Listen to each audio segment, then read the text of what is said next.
Evelyn Hartley, Duchess of Rothermere, stood in the doorway of Larch Cottage with one hand braced against the frame, and the child inside her turning slow as a tide. And she did not scream. She did not weep. She did not drop the basket of willow bark and beef tea she had carried 3/4 of a mile through frost for a woman she had been told was merely feverish. She set the basket down on the flagstones, gently, as though the cottage itself was sleeping and she did not wish to wake it, and she looked at her husband's coat thrown over the back of a chair that was not his, and at Ophelia Marsh's hand resting where it had no right to rest. And she said only, "I see," and turned, and walked home through the cold with her skirts gathering frost at the hem. By the time she reached Rothermere Hall, she had already decided what would happen next. She had decided it 4 months earlier, on a wet Tuesday in Mr. Josiah Lowe's office in Denby Cross, when suspicion had first hardened into certainty, and she had asked him to draw up the papers just in case, and lock them in his drawer, and wait for her word. She did not have to send for them now. She only had to send the word. In his study at Rothermere Hall, Nathaniel Raine, 9th Duke of Rothermere, found the papers waiting on his desk an hour after he left the cottage, still smelling faintly of wood smoke and someone else's rosewater. He read the top line twice before it made sense to him. He read it a third time before his hands began to shake. Not violently, not the way a man shakes in a temper, but the particular tremor of a man who has just understood that the flaw he assumed was permanent was in fact a courtesy someone else had been extending to him all along. By morning she would be gone to her mother's old house at Hartley Chase, and he would spend the better part of a year learning what he had called, in a careless sentence to his cousin 18 months before, merely useful. The spring of 1819 had come to Denby Cross the way it always did, indifferent to what it found waiting for it. New lambs, old debts, a young duke recently returned from London with a bride nobody in the county had expected him to choose. Evelyn Hartley had not been chosen for her face, though she was not plain, nor for her fortune, though there had been enough of one left after her father's death to settle the marriage cleanly. She had been chosen because her father, before the fever took him, had spent 30 years teaching her to read a ledger the way other girls were taught to read music, and because the old Duke, Reginald Raine, had died leaving Rothermere's accounts in the kind of disorder that took a particular mind to unknot, and because Nathaniel, newly titled and entirely unwilling to be managed by anyone who might expect to be loved for it, had wanted a wife who would ask him for very little. She gave him exactly that. For 2 years she ran his house, corrected his steward's arithmetic without ever being asked, corresponded with his tenants when he could not be troubled to, and carried herself through county dinners with a composure people mistook for coldness, because they had never seen what it cost to produce it. She was, by any honest accounting, the reason Rothermere's rents came in on time and its roofs did not leak. Nathaniel knew this the way a man knows the weather is fair, gratefully, absently, without once considering that the weather might prefer to be thanked. She had overheard the sentence that named her 7 months into the marriage, through a half-open door, in his cousin Silas Rook's flat, unbothered voice, asking whether he did not find it dull, marrying a woman for her arithmetic. Nathaniel's answer had come without hesitation. "She is not a woman I love," he'd said. "She is a woman I require. There is a difference, and it suits us both." She had not told him she'd heard it. She had gone back to the account books that evening and found, for the first time in her marriage, that her hand was not quite steady on the pen. She had written the sentence into no ledger. She had simply begun, from that night, to keep a private accounting of her own, of what was owed her, and by whom, and in what coin it might eventually be paid. The pregnancy, discovered in the new year, changed nothing between them that she could see. He asked after her health at breakfast, with the same flat courtesy he asked after the weather. He did not touch her hand across the table. He began, not long after, to be gone from the hall 3 and 4 afternoons a week, and it was Mrs. Hale, the housekeeper, who first told her, not unkindly, but without softening it either, where those afternoons were spent. Evelyn had gone to Larch Cottage herself, rather than send anyone else, because she had decided, long before she knew what she would find there, that she would rather see a thing plainly than have it described to her second hand. Now she knew. She sat that evening in the walled garden on the bench beneath the old pear tree, her watch open in her palm, and permitted herself exactly 10 minutes. She did not weep during them. She had never found weeping useful, and usefulness was, after all, the only thing this marriage had ever asked of her. She sat with her hands folded over the child, and let the feeling move through her. Grief, yes, and something colder and older than grief, something closer to insult, and when the 10 minutes ended, she closed the watch, with a small definite click, and stood. There was a drawer in her mind, unlabelled to anyone but herself, where feelings went when there was work still to be done. She had built it years ago, after her father's death, when there had been a house to save and no time to fall apart in the saving of it. She opened it now, and set the evening inside, the cottage, the coat, the hand where it should not have been, and closed it, and went in to find Mrs. Hale. "You'll want tea," Mrs. Hale said, before Evelyn had said a word, and did not ask why, because she had already guessed, and because in 30 years of service at Rothermere Hall she had learnt that some questions were kinder left unasked. "I want a fire lit in the west sitting-room," Evelyn said, "and I want Mr. Lowe sent for in the morning, and I want," she added after a small pause, setting her palm flat against the small of her back where the child had begun to press, "an inventory of what is mine, all of it, written down, so that no one may later claim to have forgotten." Mrs. Hale looked at her for a long moment, the way she had looked at Evelyn on her wedding day, weighing something. "Land, money, or grievance?" she asked at last. "All 3, Evelyn said. "But begin with the land." She had Hartley Chase.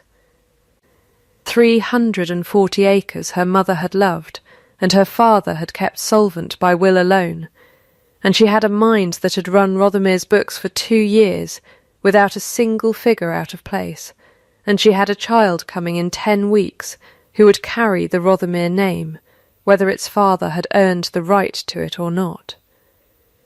It was not nothing.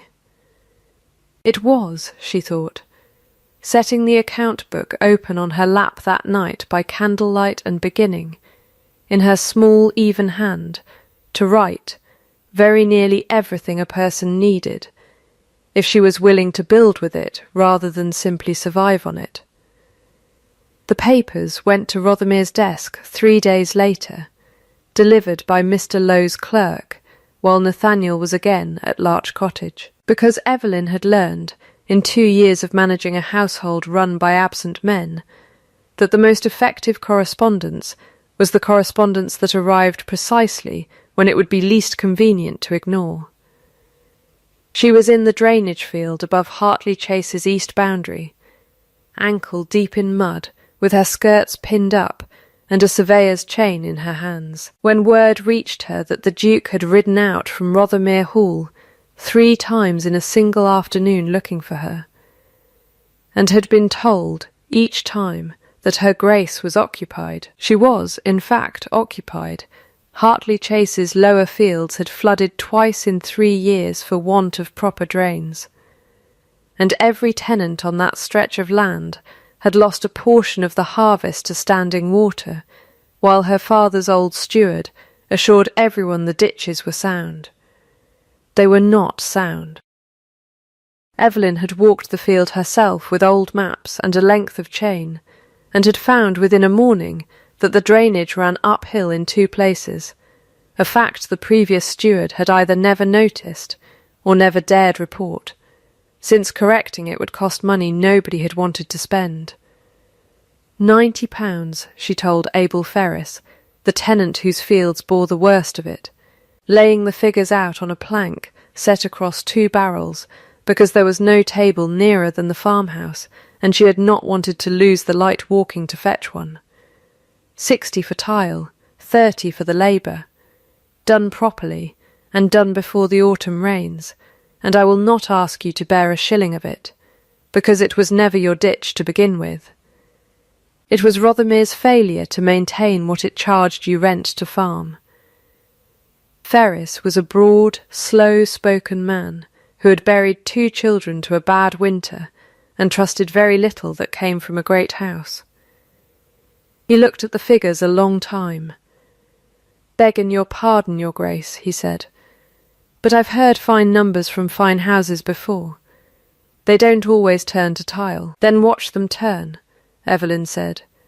They turned. She hired the drainman herself, out of Hartley Chase's own accounts, rather than waiting on Rothermere's approval, and she walked the field twice a week in her boots and her plain wool cloak to see the work done properly, and by the end of 3 weeks the water that had stood ankle-deep in Ferris's lower field for 3 summers ran clean and fast into the culvert where it belonged. Ferris did not thank her in words. He sent, the following market day, a basket of his wife's early plums to the kitchen at Hartley Chase with no note attached, which Mrs. Hale, when she heard of it, pronounced the equivalent of a knighthood. It was Silas Rooke who mentioned the debt first, and mentioned it the way a man mentions weather he intends to make use of later, in passing, at the end of a longer conversation about something else entirely, over supper at Rothermere Hall, on one of the rare evenings Evelyn consented to sit at the same table as her husband, while the papers of separation moved slowly through Mr. Lowe's careful hands. "Odd thing, going through my uncle's old accounts," Silas said, turning his wine-glass by its stem without drinking from it. "There's a note among them. Your father's signature, I believe. Cousin Evelyn, for a considerable sum, borrowed against Hartley Chase itself, some years before he died. I don't suppose you'd know anything of it." "I know my father's accounts better than any man living," Evelyn said, without looking up from her plate. "There is no such note, perhaps not one you've seen," Silas said pleasantly, and let the subject drop as easily as he had raised it, which told Evelyn, more than anything he might have said outright, that he intended to raise it again when it would do the most damage. Nathaniel had watched the exchange without speaking, and it was the first time in 2 years Evelyn had seen him watch her at all. Not the automatic courtesy glance of a man confirming his wife was present and unembarrassing, but something slower, more considering, as though he were reading a ledger column he had never troubled to check before, and finding it did not sum the way he'd assumed. He said nothing to her that night. But 2 evenings later, when she was going over Hartley Chase's harvest figures alone by the fire in the west sitting-room, he appeared in the doorway and stood there a moment before he spoke. "The drainage," he said. "Ferris's field. I rode past it today. And? It's dry," he said, as though this were a fact requiring some effort to accept. "It hasn't been dry in 3 years. "No," Evelyn agreed, not looking up from the page. "It hasn't." He did not sit. He did not stay long. But it was, she noted, marking it in her private accounting the way she marked everything now. The first unprompted sentence he had spoken to her in a fortnight that was not a courtesy about her health, and she found, setting down her pen after he had gone, that she had noticed it more than she wished to admit. The second trial came a month later, when the parish overseers proposed cutting the wages of Rothermere's harvest labourers from 14 shillings a week to 9, on the grounds that the estate's finances were, in the confusion of the separation proceedings, uncertain, and economies must be found somewhere. Evelyn found the economy elsewhere. She went through 2 years of Rothermere's accounts she had, in fact, largely kept herself, and found 11 separate instances of money spent on entertainments in London that had produced nothing for the estate but the appearance of a duke enjoying himself, totalling more than 4 times what the wage cut was meant to save. She brought the figures to the overseers' meeting herself, uninvited, and read them aloud without raising her voice, and watched 3 respectable men who had never once addressed her directly in 2 years of marriage discover, over the course of 20 minutes, that they had been arguing against arithmetic. "The wages remain at 14 shillings, she said, when she had finished. "I will find the difference myself, out of Hartley Chase, if Rothermere cannot. I will not have men go hungry so that a household can pretend an economy it does not need." It was Mrs. Hale who told her, that evening, what had passed between Nathaniel and his father in the room where his father had died, 5 years before Evelyn ever came to Rothermere.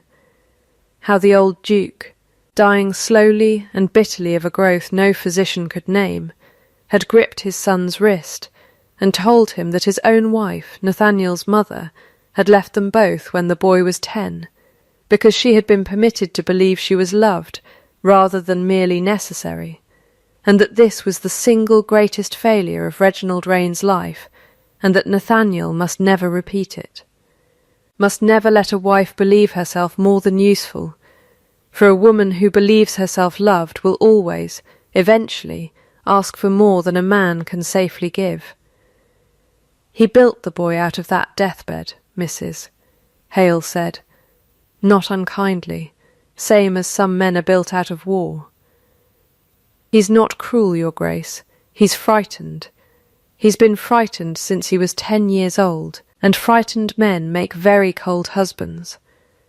Evelyn said nothing for a long moment, turning this over the way she turned over a column that would not balance. "That does not excuse Larch Cottage," she said finally.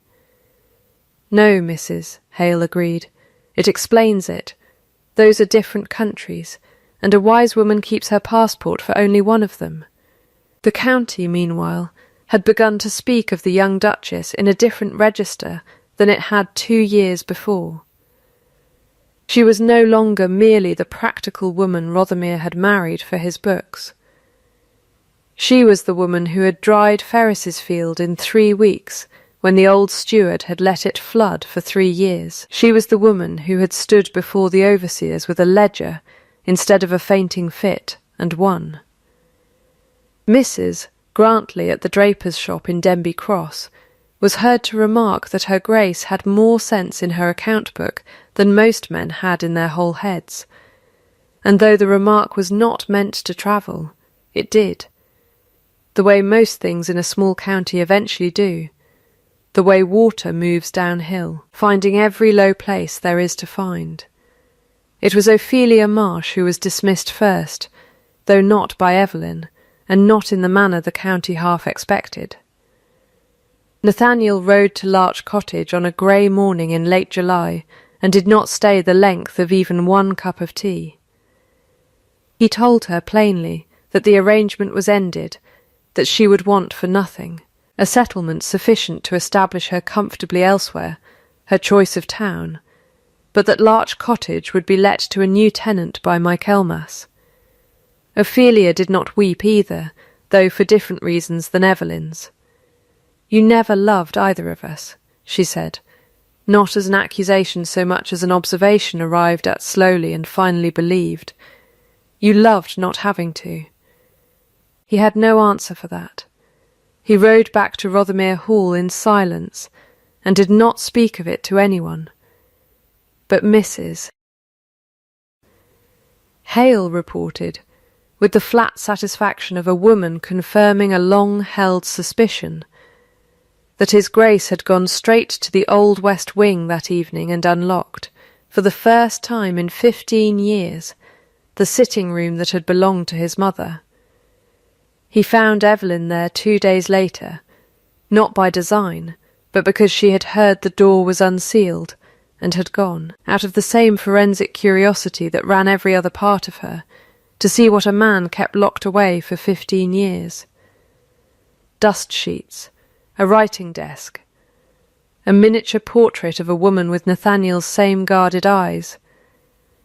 I used to think if I never opened it, he said from the doorway, I could never be disappointed by what was inside. And now? Now I find it was only a room, he said. Dust doesn't keep anyone out. It only keeps things from being looked at.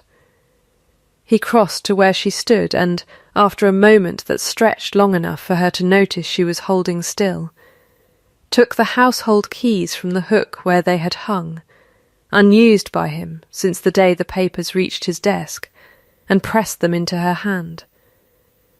These have always been yours in practice, he said. I should like them to be yours in fact. All of it, the strong box, the tenant accounts, the study itself. I am asking you to run what you have already been running, only now with my name on the authorization instead of standing between you and it. Evelyn looked down at the iron ring, worn smooth in places by 2 years of her own hands. That is not an apology, she said. No, he agreed. It isn't. I have not asked for management, Nathaniel. I have had management for 2 years, and it cost me nothing, and taught me nothing about whether you saw me at all. If you want to say something to me, say it plainly, and say it once, and do not dress it as a set of keys. He was quiet a moment. Started again. I do not know how to do it any other way yet, he said finally. I have spent 30 years being taught that wanting a person allowed is how you lose them. I don't ask you to forgive that tonight. I ask you to let me show you, instead of telling you, and to judge me by the showing. Show me then, Evelyn said. Not tonight, not with words, over time, and where I can watch it, the way I watch everything else that matters to this estate. All right, he said. All right, then, Evelyn said, and it was, for the moment, the whole of the treaty between them. It was Mr. Lowe who first suggested, going through her father's papers in preparation for the separation settlement, that they search Hartley Chase's old strong-room for anything relating to the debt Silas Rook continued, with increasing insistence to raise. They found nothing that night, and nothing the next. It was Evelyn herself, 3 evenings later, running her hand along the inside of her mother's writing box out of nothing more than habit, who noticed the false bottom, a thin panel that gave, under pressure, where no panel ought to give. Inside was a single folded document, dated the spring of 1802, 2 years before Silas claimed the debt had been contracted. It was a deed of trust, drawn up by her mother, Margaret Hartley, in her own hand, and witnessed by a solicitor long since dead, conveying Hartley Chase irrevocably into trust for Evelyn's sole benefit, unreachable by any creditor of her father's, present or future. Pinned to the deed in her mother's small definite hand was a single line, "Being needed is not the same as being loved. I could not always give your father the second. I made certain, at least, that no one could ever take the first away from you." Evelyn sat a long time with the paper in her lap, the candle burning low, and did not open the drawer marked later.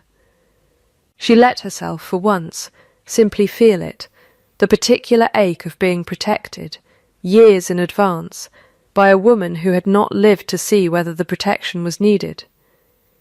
It was needed within the month.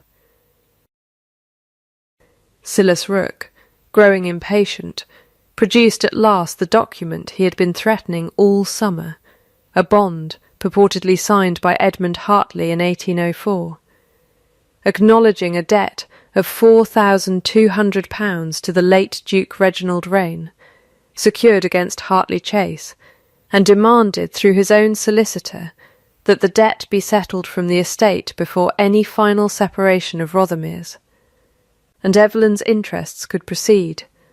He announced it, not privately, but at the Denby Cross Harvest Assembly, before half the parish, timing it precisely for the day the separation's final accounting was to be read aloud by the magistrate. The assembly hall at Denby Cross was full that afternoon in a way it was rarely full. For the harvest reckoning, yes, but more truly for the spectacle everyone had been promised, without anyone quite admitting they had been promised it.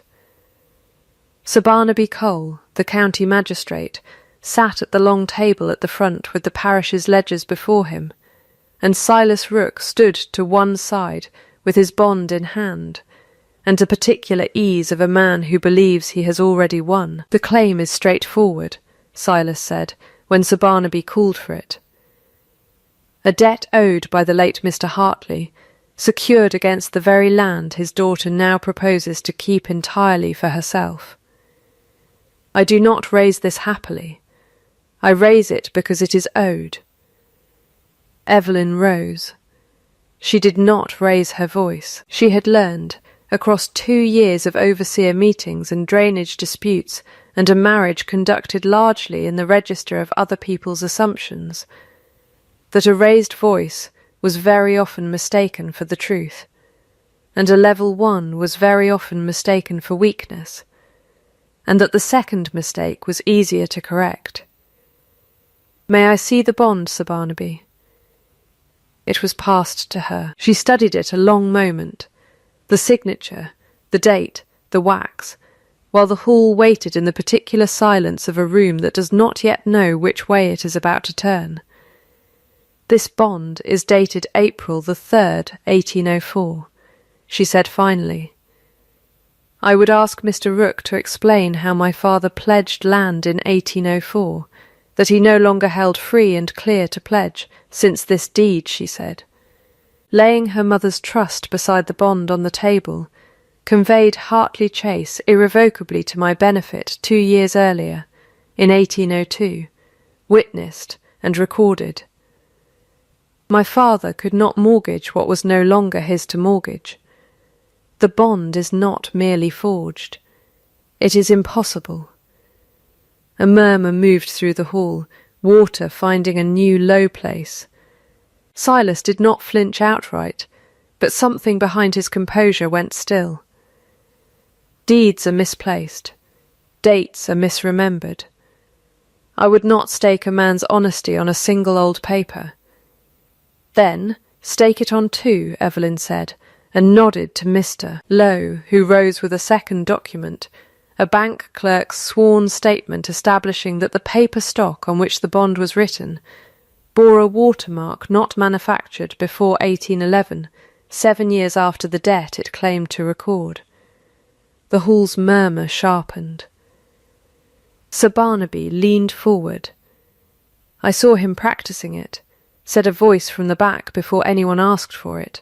Tam Foss, the stable boy from Rothermere, 12 years old, and plainly terrified to be speaking at all, twisting his cap in both hands. Mr. Rooke, Sir, in the estate office, of an evening last winter, writing the old Duke's name over and over on a scrap till it came out right. I didn't know what it was for. I do now. Silas Rooke's composure, which had survived the watermark, did not survive the boy. Something in his face closed like a door someone had finally thought to lock. Evelyn did not press further than the truth required. "I do not ask the court for anything beyond what is owed," she said. "The bond is false. Hartley Chase remains where my mother placed it, out of reach of anyone who might one day decide I was worth less than my land. As to Mr. Rooke, I would ask for no prosecution, provided he leaves the county within the month and troubles this family no further. I have no wish to ruin a man for wanting what he could not have honestly earned. I have only wished, all my life, not to be taken from twice. Sir Barnaby looked at her a long moment, and then at Nathaniel, who had not spoken once through the whole proceeding, and who now stood as though something in his chest had come slightly loose. "So ordered," Sir Barnaby said. "The bond is void. The debt does not exist. And Mr. Rook will find, I think, that Denby Cross has grown considerably less comfortable for him." Nathaniel found his full accounting that same evening, in the west sitting-room, with his mother's portrait watching from above the mantel, and the household finally, properly, his wife's-in-law as well as in fact. "An apology and an explanation are not the same thing," Evelyn said, before he could begin. "I have had explanations from you before, dressed up as apologies. I want both tonight, and I want to know which is which." "The explanation," Nathaniel said, "is that my father taught me love was a debt collected at interest, and that the only safe household was one where nothing was risked because nothing was wanted aloud. I built my whole life around never being caught wanting. I married you because you asked nothing of me, and I mistook that mercy for 2 years, for a kind of safety. I went to Larch Cottage because Ophelia asked nothing of me either, and I told myself that meant it cost nothing. It cost everything. It cost you." "That is the explanation," Evelyn said. "Now the apology." He was quiet a moment, started again. "I am sorry," he said, "not for marrying you without love. I did not know then what I was capable of feeling, and I do not think that sin can be undone by wishing it smaller than it was. I am sorry that I let you believe, for 2 years, that competence was the ceiling of what I saw in you, when it was only ever the floor. You were never merely useful to me, Evelyn. I told myself that sentence because it was safer than the true one. The true one is that I have not stopped noticing you since the day the papers reached my desk, and it terrifies me, and I am done pretending that terror is the same as indifference." "You said once that I was a woman you required," Evelyn said. "Not a woman you loved." "I remember," he said. "I have thought of little else all summer." "You are not a woman I require, Evelyn Hartley. You are a woman I would beg to keep, on whatever terms you set, for as long as you'll allow it." She let the silence hold a moment before she answered, because some things deserved a moment before they were answered. "My terms," she said, "are these. Hartley Chase remains mine. In trust, in law, in fact, regardless of what becomes of us. The tenant's wages are never again a household economy to be argued over at supper. My name goes on the estate's authorisations beside yours, not beneath them. I will not mediate what happens between you and your cousin's memory, or your father's ghost that is your reckoning, not mine. And I will not be told again, by you or by anyone, what I am for." "All right," Nathaniel said. "All right, then," Evelyn said, and something in the room, for the first time in 5 years, felt less like a held breath and more like the beginning of an ordinary one. Proof did not arrive all at once. It arrived the way most true things did at Rothermere Hall that autumn, in small units, none of them remarkable alone. He moved his chair at breakfast, without comment, from the far end of the table to the place beside hers. He began pouring her tea before she asked for it, and got the amount of milk wrong the first 4 mornings and right every morning after. He brought the estate ledgers to the west sitting-room in the evenings, instead of the study, so that the work of the house was done in the same room as the rest of their lives, and read the tenant accounts aloud to her, not because she needed to hear them, but because he had discovered he liked hearing his own voice say her name in the margin notes. Duchess approved, 14th of September, as though the approval itself were a kind of vow. There was one slip. In October, with the child a fortnight from due, a tenant came asking for an advance against next year's rent to repair a collapsed roof before winter, and Nathaniel, out of 18 years of habit, said yes and settled it himself before mentioning it to Evelyn at all. She noticed before he confessed it. "You did this alone," she said, not sharply, laying the ledger open between them. He stopped.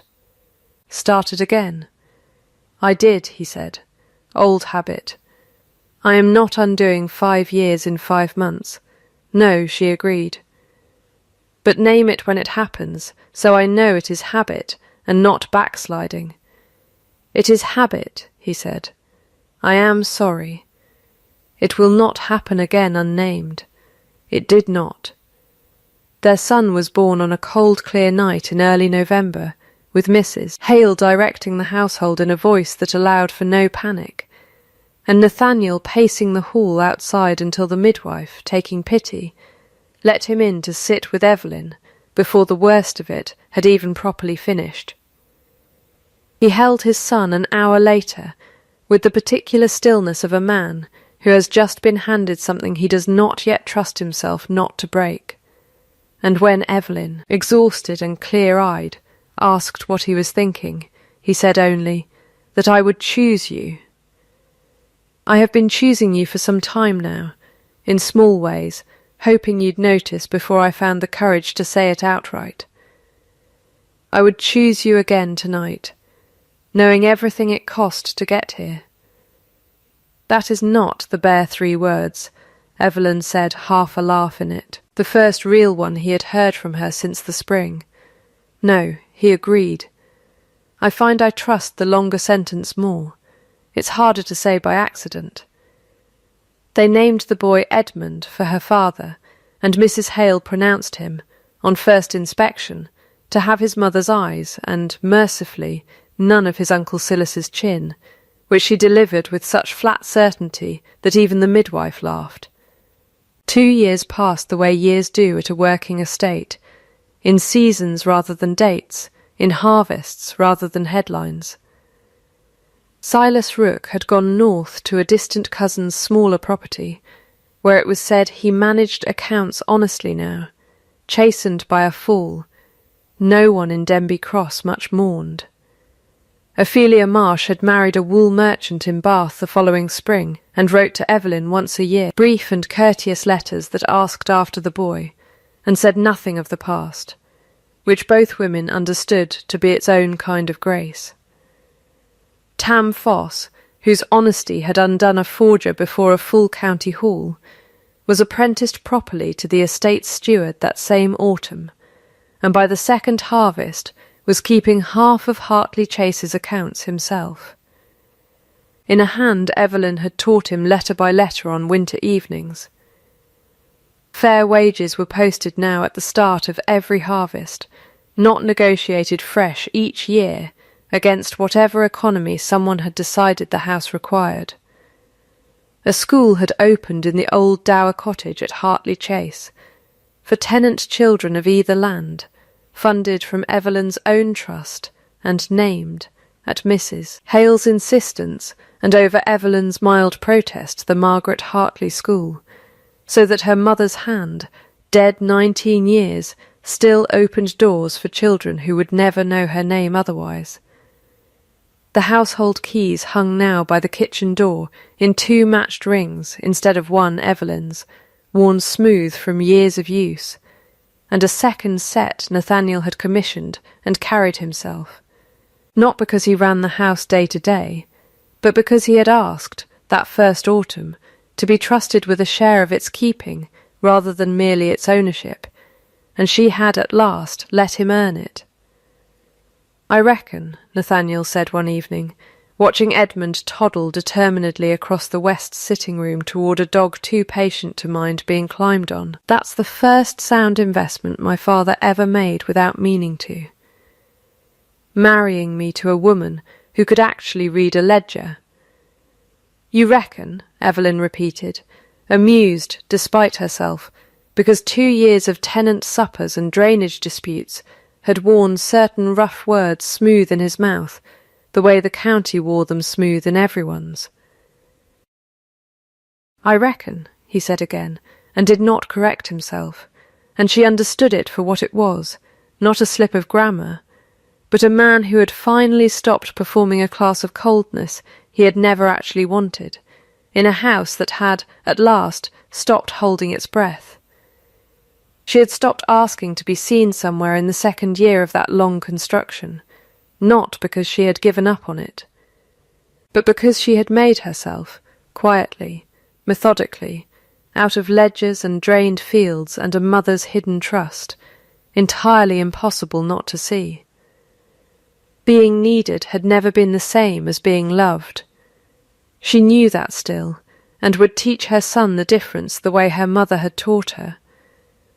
But she had learned, in the years it took to build a life too solid to be devalued twice, that a person could be both needed and loved at once, and that the rarity of it was not a reason to distrust it when it finally, carefully, arrived, not because the wound had healed without a mark, not because the county had forgotten what it once whispered about the Duke and his cottage, but because she had made her worth a fact rather than a hope, entered in her own hand, in her own book, and no one, not a husband, not a cousin, not a forged and dated lie, could ever again cross it out.